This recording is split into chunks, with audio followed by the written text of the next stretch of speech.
Hey, Barb. Mike, it's always great to see you. How's the weather there in Connecticut?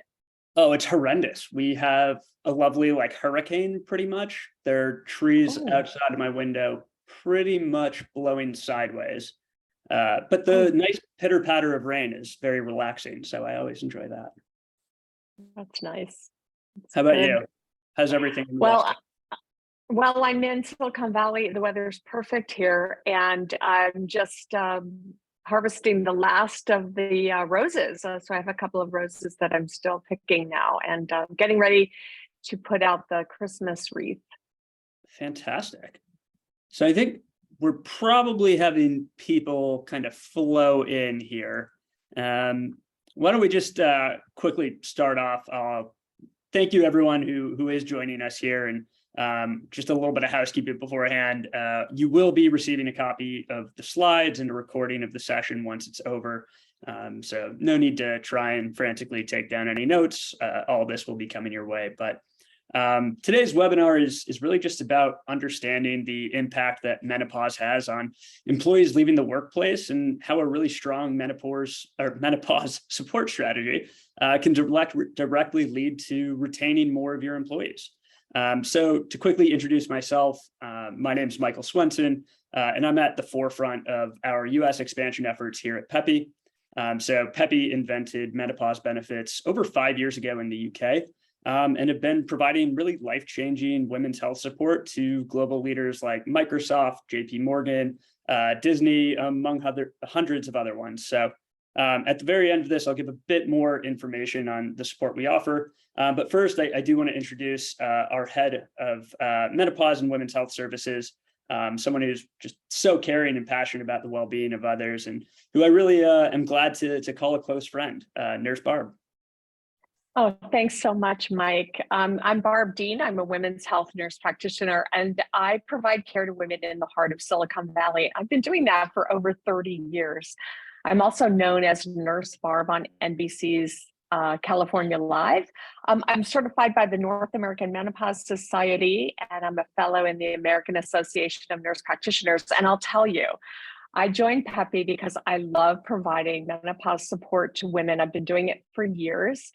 And I think it's a lot easier than people might think. And it certainly has a lot of rewards, both for the person who's receiving that personalized support, but also for businesses. Great. So let's just dive in. We have a lot to cover here, but let's talk about menopause.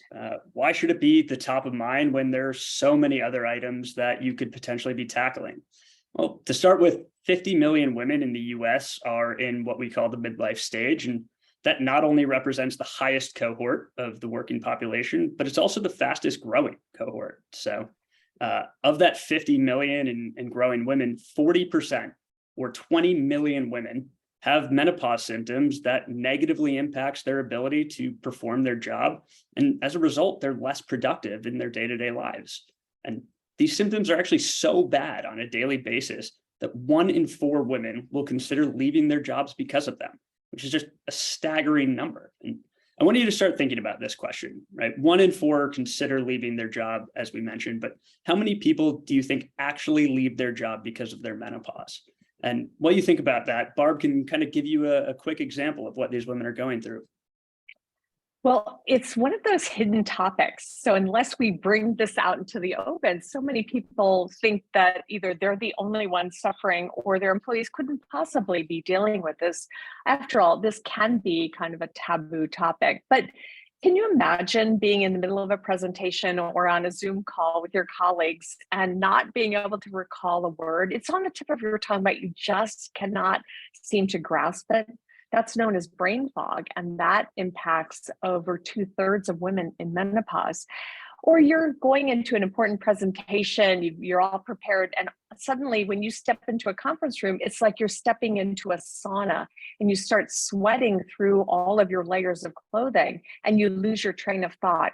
It's really difficult for women to be able to present their best selves or be as productive as they want to when they're struggling with some of these hidden issues. But there's a lot that we can do to help them and provide that personalized support so they can bring their best selves to work. Yeah, absolutely. And I mean, in my role, I'm speaking daily with HR leaders about the priorities and kind of the goals that they're working towards. And, the three that really come up most, Barb, are, increasing female representation in senior leadership, retaining employees at a higher rate and increasing engagement, and offering more inclusive benefits to support a more diverse workplace. And I think the simple fact of the matter is you cannot address these effectively unless you are talking about menopause. I agree. Yeah, and like we said earlier, it's the fastest growing cohort of the US workforce. And without getting proper support, these women are leaving the workplace. So remember, I asked a question earlier about how many women are actually leaving the workplace because of these symptoms. We know that 1 in 4 consider leaving, but let's throw up a poll here. What percentage of women will actually leave their jobs due to their menopause symptoms? And I think we'll get it up there, and while we wait for some of the answers to flow in, Barb, what's your experience with this? What are you hearing kind of on a day-to-day basis from the women you work with? Well, when the exam door closes and someone comes in for an annual exam, whether they're in middle management, customer service, or they're in that C-suite, and here in Silicon Valley, I take care of many of those women. The truth really comes out when the door's closed. Women are struggling. So many times they wonder, should they actually leave their careers because they cannot manage these overwhelming symptoms and manage their employees? But what I'm also surprised about is how many women say to me, I've been offered a promotion. I've worked really hard for it. I've been waiting for this. I've been waiting for this recognition, but I don't feel that I can manage this promotion and deal with all of my symptoms. But we don't want to just lament about this today, Mike, right? We're doing this webinar because it's not just to validate that these are issues women struggle with, but women have support available. And it's a lot easier than you may think to access that support, that personalized, individualized recommendations and advice so that women can feel more like themselves. So it would be interesting to see what the poll says. What percentage of women do think about leaving?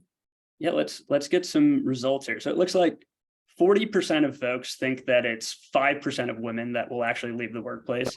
And 60% think that 10% of women will leave the workplace as a result of menopause. So let's see what the real answer here is. And there you go. It's a really shocking answer, actually, that 10% of women will actually leave your business as a result of menopause. And that's a huge number of women, either in senior leadership roles or considering whether or not to take on that additional responsibility coming with a promotion, like you mentioned, Barb, and who you're going to be forced to replace unless you get a strong menopause strategy in place. So let's talk about menopause. What are women really facing on a day-to-day basis, and how is it actually impacting their ability to work, Barb? Well, let's start with the definition of menopause. So menopause is defined as that one day, and I say it's kind of a magical day in a woman's life when she hasn't had a menstrual period for at least 12 months. And it's a time of transition. So oftentimes we think about menopause as no periods, but really there's a perimenopause, and that's peri means around. So that's around the time of menopause. Before periods stop completely, there can be wide swings in hormonal levels, leading to a variety of symptoms. So what you see here on the slide at the bottom left is a roller coaster, because so many women feel like they're on this hormonal roller coaster with symptoms that come and go and stop and start. Sometimes women will have hot flashes and night sweats for 6 or 9 months and then revert back to their feeling like their normal selves. Or they'll have profound exhaustion and brain fog that impacts their daily lives, both at home and at work. And then suddenly, again, they'll feel like themselves. And these symptoms can last 3 to 7 or more years. We're not talking about days or weeks here. We're talking about years of symptoms. And these symptoms are very disruptive in a person's life. So think about how often you have something that occurs in your life, like not sleeping because of a new baby or a new pet.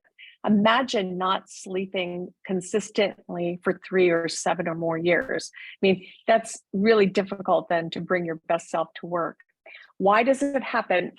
Let's just go back to high school biology. Uh, Virtually every cell in a woman's body has estrogen receptors, and with menopause, estrogen levels decline.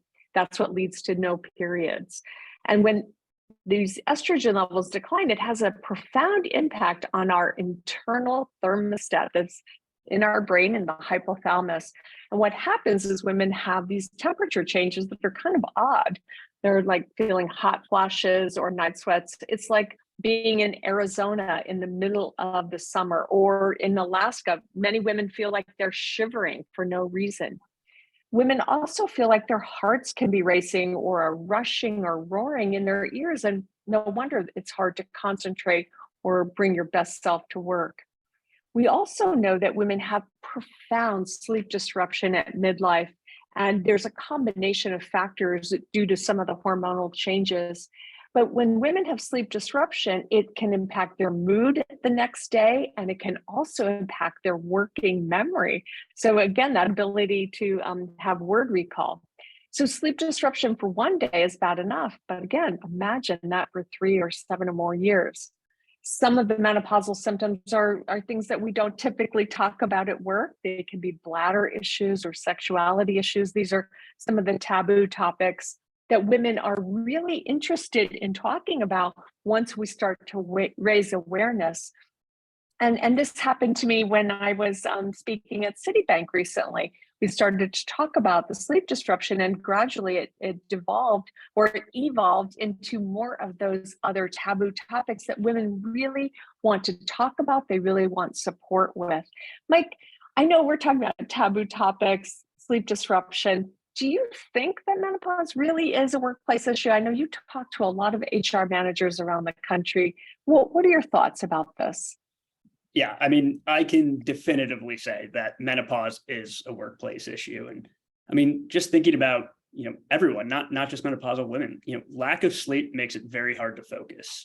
Hot flashes disrupting your ability to function normally. These are something that would impact anyone. And, it's in no way, shape, or form the same thing here. But I know when my dog decides to get sick in the middle of the night and keep me up all night, I definitely feel the impact of that at work the next day. It's harder to focus on tasks at hand. It's harder to remain patient with colleagues. And that's just from one night of poor sleep that I experienced that. So I really can't even imagine what it would be like if that happened every single night for years of my life. And that's just one part of the puzzle though, Barb, right? So, I mean, let's go through some of the ways that menopause is actually impacting women at work. Of course. I appreciate you talking about that because I think everyone can relate to it. So let's talk a little bit about brain fog. And this is something women are very hesitant to talk about openly because, again, we want to bring our best selves to work and no one wants to seem like they're less than or vulnerable. But brain fog actually impacts 67% of women at menopause. And I want to give you an example from one of my patients who's a surgeon. She's in her late 40s and she was going through an early menopause.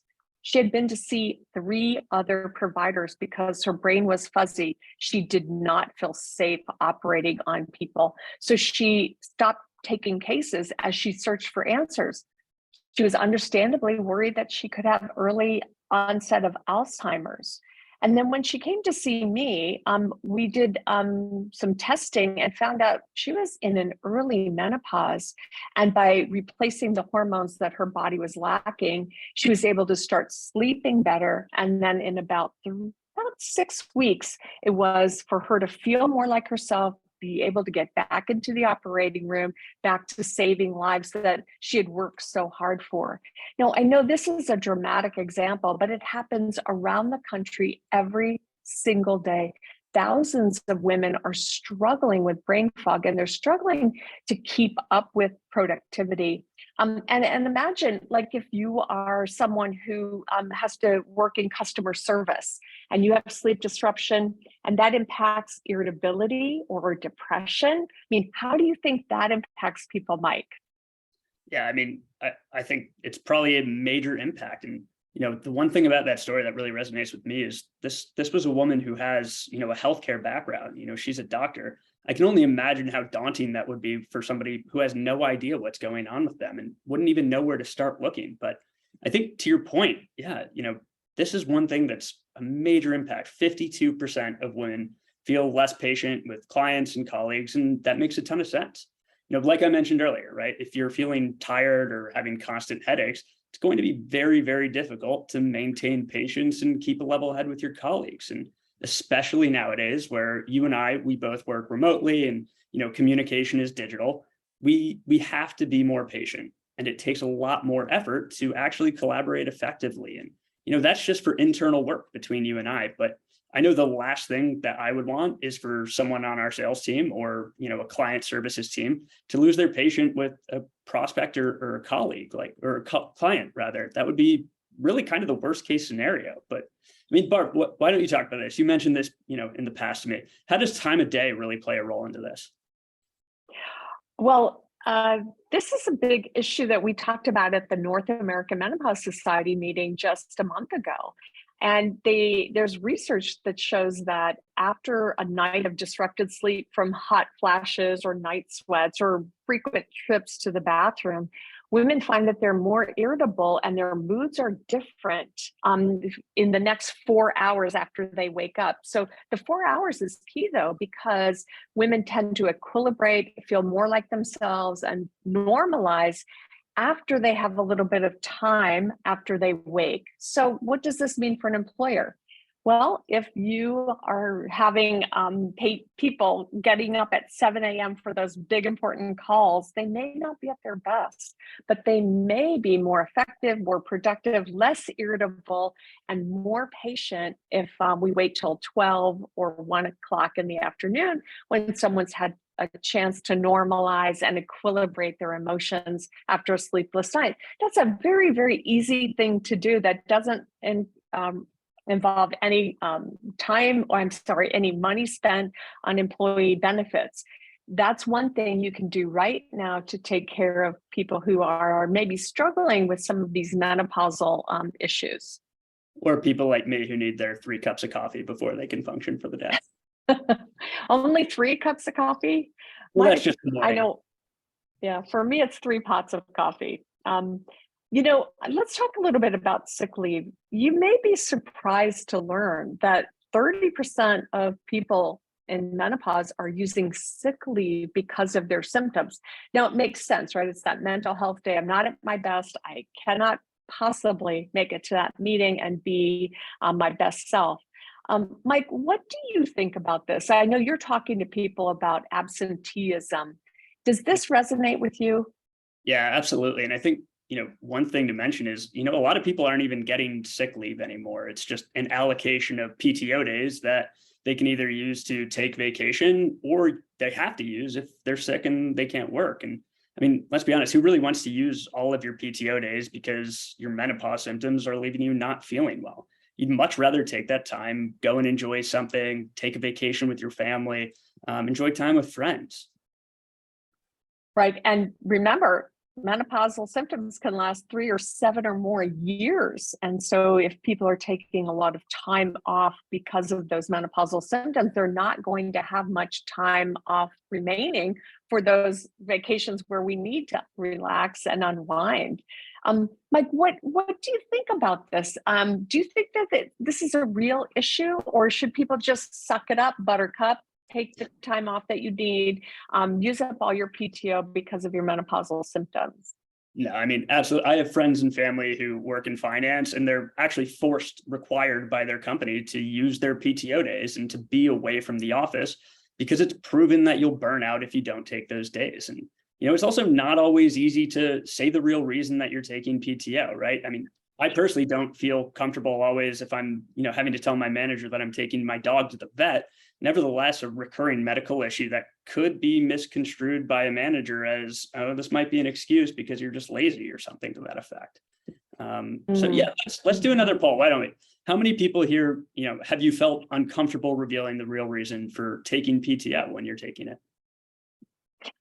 Well, Mike, as you put that poll up, I can only imagine, and I know personally that I wouldn't want to tell my employer that I'm having heavy and irregular bleeding, and that's what's causing me to miss work or to be absent or to have to go for multiple provider visits.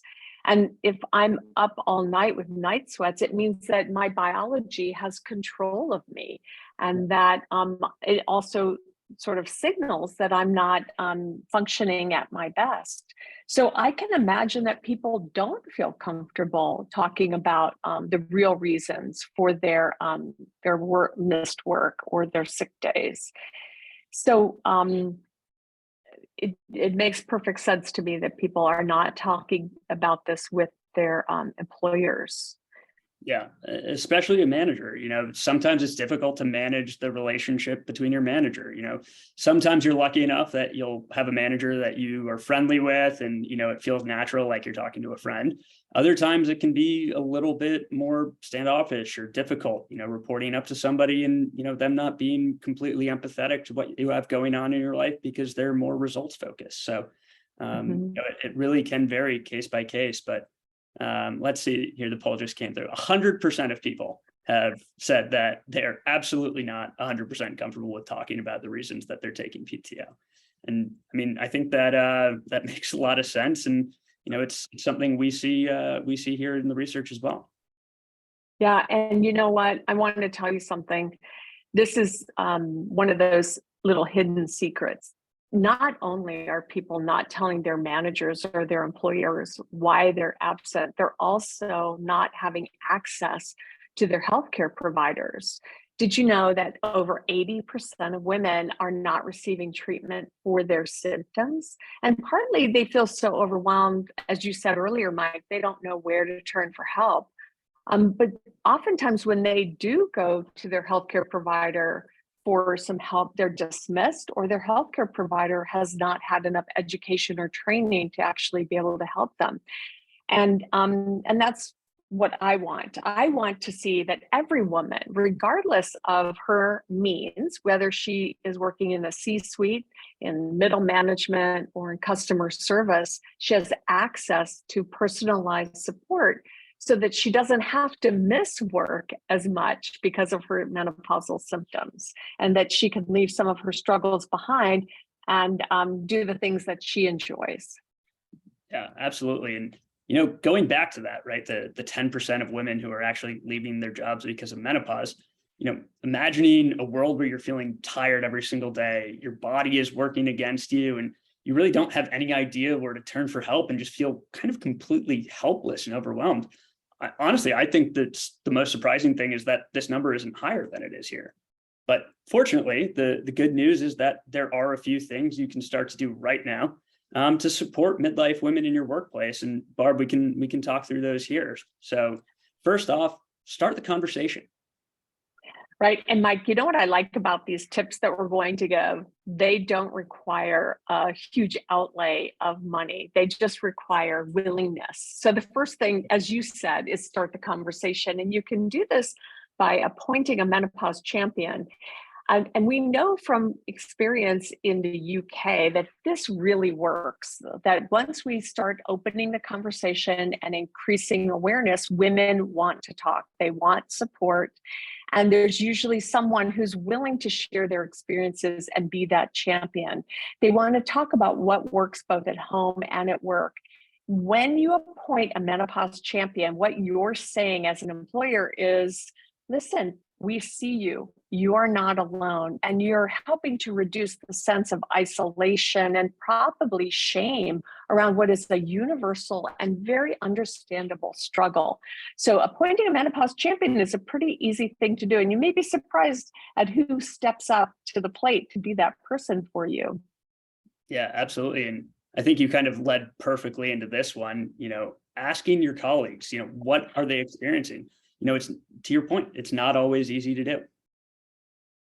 No, it's not. And we all have this, right? When we're seeing somebody struggle, we're not really sure how to approach them. And one of the best ways to do that is to use an anonymous survey, because people feel more comfortable if it's an anonymous survey and they don't feel singled out or like someone is trying to get information about them that they could use potentially for other reasons. So when we use an anonymous survey, we can find out what are those disruptive symptoms, and then we can find out What are some of the things our employees would like us to do to help address them?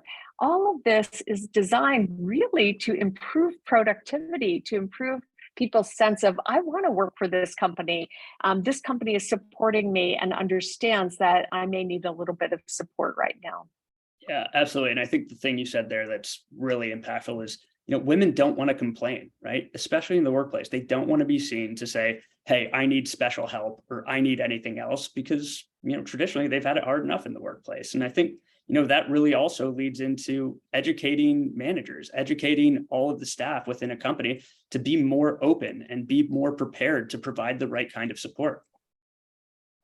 I really like what you said, Mike, and I appreciate you validating that women didn't get where they are in their careers by complaining or being vulnerable. It's not rewarded, right? So an anonymous survey is a great way to do that.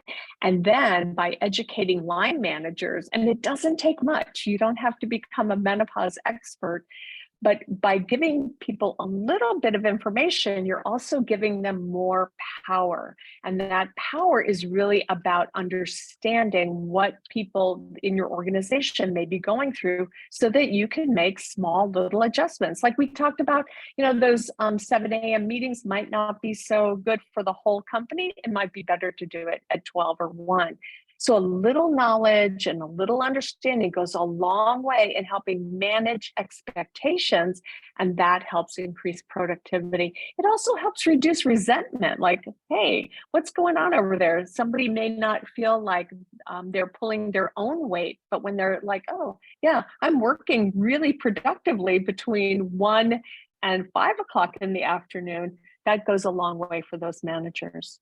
Yeah, absolutely. And to your point, everyone works on their own kind of time schedule, right? Some people are more productive in the morning, some in the afternoon. So offering that flexibility is really, really helpful. And I think finally, providing accessible support. And, we talk about this often, what is accessible support really? It's getting access to an expert quickly, not having to wait that 6 months time to talk to somebody who can help you. Right. And personalized support is very difficult to access. So in theory, your health plan should be able to cover it, but the reality is it takes months to be able to see a menopause expert. And so when someone is struggling, even if they're struggling for one night or 1 week, waiting 6 months for treatment options or for education, that doesn't really work for people. But being able to access personalized evidence-based support within hours, that makes all of the difference. And the issue is that we want to help people get the information that they need to make the best decisions for themselves in hours, not months, so that they can, bring their best self to work. Yeah, absolutely. And I think taking that a step further, that's really kind of what Peppy was founded on, that idea. I think hundreds of employers have recognized that this is an issue and have gone the extra mile to offer their employees Peppy. So very briefly, because I know we're almost at time here, what is it that Peppy does? Well, we've created a series of services on a very simple premise that everyone goes through challenging life stages, menopause being the obvious one and what we've spoken about today. And we think about, what is it that you need when you're going through a change like this? We really believe that you need to be able to speak directly to an expert who completely understands the life stage you're going through, but also has the time to help you get through it.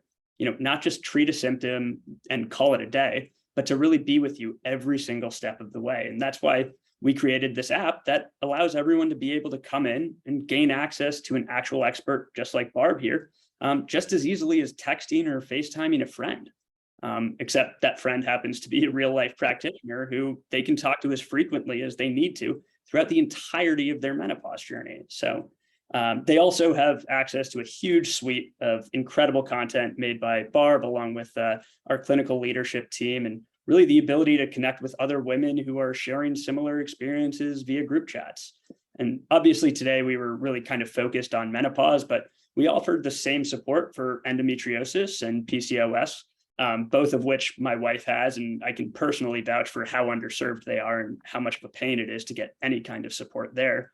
And that actually reminds me that Peppy is actually for all employees and their spouses. So I can not only use Peppy to educate myself on what my wife is going through, but I can actually give my wife access to speak to somebody like Barb and really kind of get the support that she needs. At the end of the day, we really feel that this is something every single employer should be offering their people. And it's 2022, so it's time to put the women health struggles at the top of the priority list, because they're not going to complain about them. So we need to take the action to make sure that they're at the forefront. So with that, I know we're at time here, but I'll just end by saying, please reach out to us, talk to us about how you can implement change at your workplace, and really encourage your HR teams to, implement support that everyone deserves. Even if it's not peppy, even if it's just taking a few of those tips that we gave earlier, everyone needs support in the workplace, and just raising the issue and building awareness will go such a long way. So with that, Barb, any last thoughts? Well, Mike, you've said it all. And I just want to thank everyone for being here today. And we hope you do reach out for more information. And of course, we can stay around for another minute or two if there's any questions. Thanks, Mike. This has been a pleasure again. Yeah, absolutely. And one question did come up in the chat. We will be sending out this recording and the slides to everyone who attended today. So be on the lookout for that after this. And I think with that, we'll sign off here, and we look forward to the next webinar where we can talk about some more topics. Fantastic, Mike. Take care in that hurricane up there in Connecticut. I'll do my best. Enjoy the nice, warm, sunny California. All right. Take care, everyone.